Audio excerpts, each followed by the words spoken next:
What was it like working in the studio with Mr. Ailey while he was creating Cry? He created this piece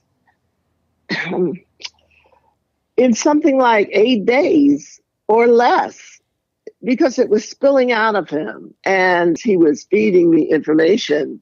It wasn't that it was quick, it was understood.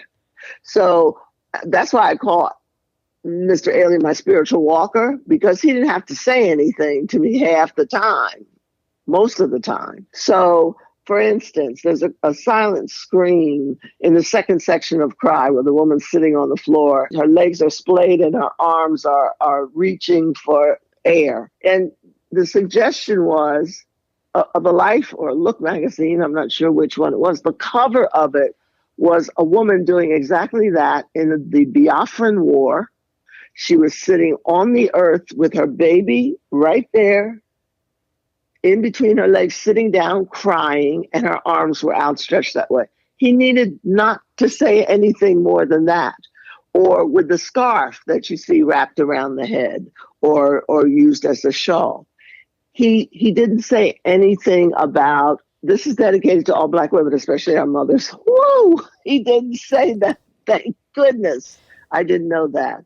Because that cloth is literally the weight of the world. That first section was the statement that he was making about how much we are carrying as Black women, how much we are celebrated or not celebrated as queens, how hard we work as scrubbing floors. And are we not doing the same thing today? Hello. Right, And right. how hard the life has been because of the heel of someone's boot coming down on your back constantly. You mentioned that Mr. Ailey made this work, or the piece spilled out of him in just 8 days. I mean, when did you know, oh, this is a ballet, this is the end? This Oh, is what he's geez. trying to say. Right. I think, what was that date the curtain went up? The 1971, The um, premiere? I That's believe. what I'm talking about.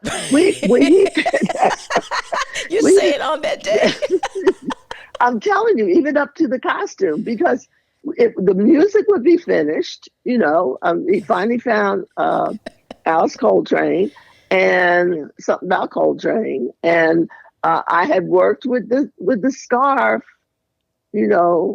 separately, and with some other music. I think it was hers, I'm not sure. So we got to the end of that, and we got to the end of Laura Nero, right, and we got to Right on Be Free, to the end.